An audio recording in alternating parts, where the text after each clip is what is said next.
اللہ کریم نے قرآن مجید فرقان حمید حضور نبی کریم صلی اللہ علیہ وآلہ وسلم پر نازل فرمایا۔ قرآن مجید فرقان حمید کا کچھ حصہ مکی زندگی میں نازل ہوا اور کچھ مدنی زندگی میں نازل ہوا۔ تو قرآن مجید فرقان حمید کے اس نزول کو مفسرین نے دو حصوں میں اس انداز میں تقسیم کیا ہے اور صورتوں کو نام دیے ہیں۔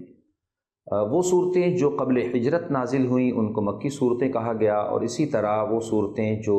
بعد ہجرت نازل ہوئیں ان کو مدنی صورتیں کہا گیا۔ تو ایک بہت بڑا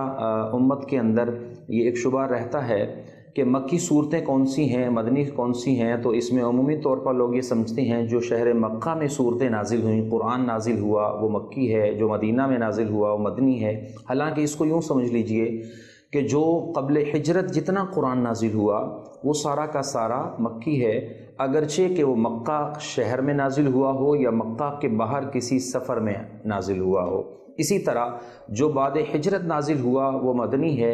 اگرچہ کہ وہ مدینے کے باہر کسی سفر حضر میں نازل ہوا ہو یا کسی اور موقع پر نازل ہوا ہو، اس کو مدنی صورتیں کہا جاتا ہے۔ تو قرآن مجید فرقان حمید کی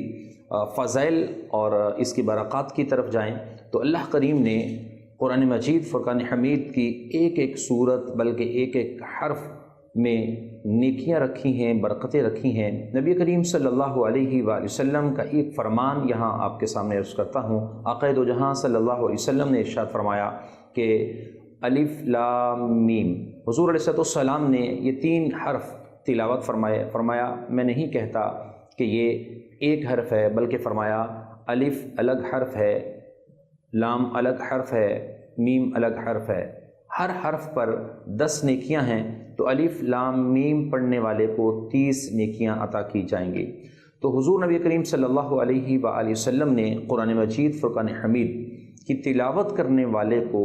اس طرح نیکیوں کے ساتھ بھی ترغیب ارشاد فرمائی۔ اسی طرح جو سورہ اخلاص کی تلاوت کرتا ہے تو 3 بار سورہ اخلاص پڑھنے والے کو قرآن پڑھنے کا ثواب دیا جاتا ہے۔ سورہ یاسین کے متعلق ارشاد فرمایا گیا، یہ سورہ یاسین وہ مبارک صورت ہے یہ جو قرآن کا دل ہے۔ اور اسی طرح حافظ قرآن یعنی قرآن حفظ کرنے والے کے متعلق حضرت ابو ہریرہ رضی اللہ تعالی عنہ کی یہ روایت ہے، نبی کریم صلی اللہ علیہ وسلم نے ارشاد فرمایا کہ قرآن والا قیامت کے روز آئے گا اور قرآن عرض کرے گا اے میرے رب عز و جل اسے خلعت عطا فرما، تو اس شخص کو کرامت کا تاج پہنایا جائے گا، اور قرآن پھر عرض کرے گا اے میرے رب عز و جل اسے زیادہ کر، اسے بزرگی کا حلہ پہنا دیا جائے گا، اور پھر عرض کرے گا اے اللہ عز و جل اس سے راضی ہو جا، تو اللہ اس سے راضی ہو جائے گا، اور پھر اس شخص سے کہا جائے گا کہ اسے یعنی قرآن کو پڑھتا جا اور ہر آیت پر ایک نیکی زیادہ کی جائے گی۔ یوں یہ قرآن مجید فرقان حمید پڑھنے والے کو، حافظ قرآن کو کل قیامت کے دن یہ درجات، یہ بلندیاں، یہ چیزیں عطا ہوتی چلی جائیں گی۔ اور قرآن مجید فرقان حمید کے فضائل، برکات اور یہ چیزیں یقیناً بے شمار ہیں۔ تو خلاصہ تفسیر کے طور پر آج ہم جس طرح قرآن مجید فرقان حمید کی ان آیات کو سمجھنے کی طرف جا رہے ہیں، تو سب سے پہلی جو سورہ مبارکہ ہے یہاں سے اس کا ہم آغاز کرتے ہیں کہ قرآن کو پڑھنے کے ساتھ ساتھ سمجھنا بھی ہے۔ خلاصہ تفسیر آپ سماعت کر رہے ہیں، خود بھی قرآن اٹھائیے۔ سورہ فاتحہ بڑی پیاری سورت ہے، ہر نماز میں ہم اس کو پڑھتے ہیں، اور بہت پیاری دعا بھی اس کو کہا گیا، اور بلکہ یہاں تک فرمایا گیا کہ جیسے یہ سورہ فاتحہ نماز میں پڑھیں یا نماز کے بعد پڑھیں، جیسے اس سورہ فاتحہ کو مکمل کریں تو اس کے بعد آمین کہنا یہ سنت ہے، نبی کریم صلی اللہ علیہ وسلم کی یہ پیاری سنت ہے۔ اور کیونکہ اس میں پوری کی پوری دعائیں موجود ہیں، ہم اس کو جب سٹارٹ کرتے ہیں، ابتدا کرتے ہیں الحمدللہ رب العالمین، تمام تعریفیں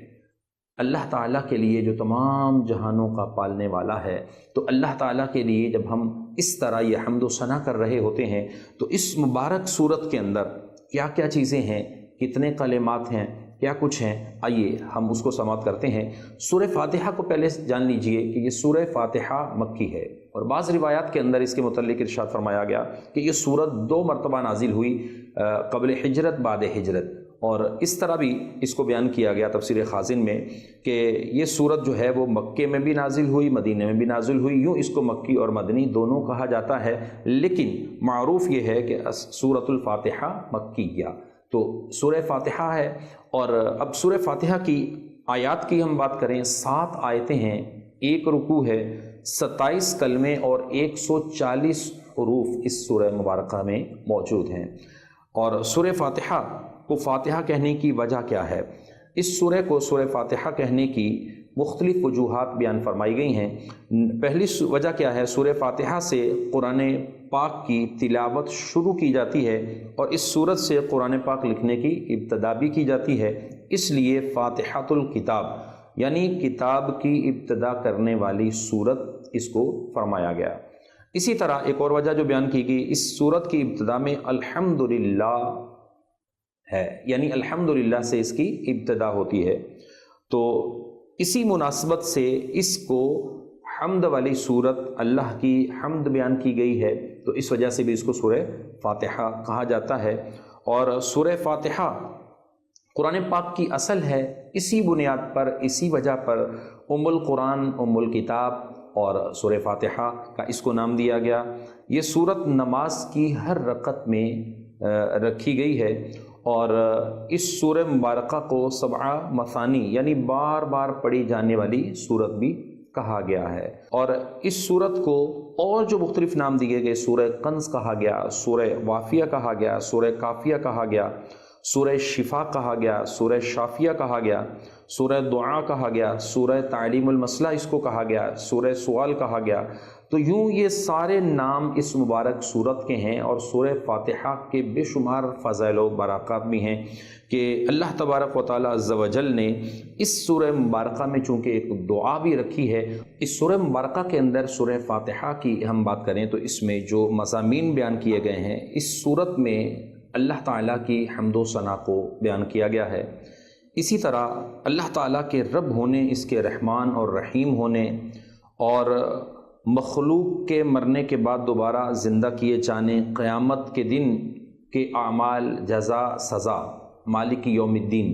یعنی قیامت کے دن کا مالک رب کائنات ہے، اس کا ذکر اس سورہ مبارکہ کے اندر ہے۔ اور صرف اللہ تعالیٰ کے عبادت کا مستحق ہونے، یعنی رب ہی مستحق عبادت ہے، ایاک نعبد و ایاک نستعین، اسی سے جو ہے وہ ہم حقیقی مدد طلب کرتے ہیں، اس کا تذکرہ یہ اس کے اندر موجود ہے۔ دعا کے آداب کا بیان ہے۔ حضرت ابو بکر صدیق رضی اللہ تعالیٰ عنہ، خلافت راشدہ اور کئی جید صحابہ سے یہ چیزیں موجود ہیں کہ انہوں نے امام کے پیچھے قرات آخری وقت کی نماز کے اندر نہیں کی، اور یہ فقہ حنفی کا ایک مدلل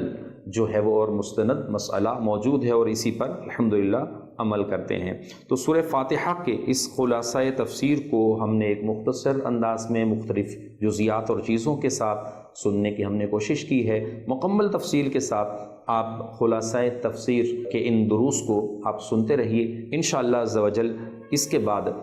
سورہ بقرہ کی طرف ہم بڑھیں گے۔ سورہ بقرہ قرآن مجید فرقان حمید کی یہ دوسری سورت ہے، اور اس کی اہم آیات، اہم خلاصہ جات، اور اسپیشلی اس درس قرآن کے اندر سورہ بقرہ کا تعارف اور مقام نزول۔ حضرت عبداللہ بن عباس رضی اللہ تعالیٰ عنہ کے فرمان کے مطابق سورہ بقرہ مدینہ منورہ میں نازل ہوئی، اور اللہ تبارک و تعالیٰ نے قرآن مجید فرقان حمید میں سورہ بقرہ میں، اس صورت میں جن آیات، حروف اور رکوعات کو نازل فرمایا، اس کی تعداد کی طرف اگر ہم جاتے ہیں تو اس صورت میں 40 رکوع ہیں، 286 286 آیتیں ہیں، اور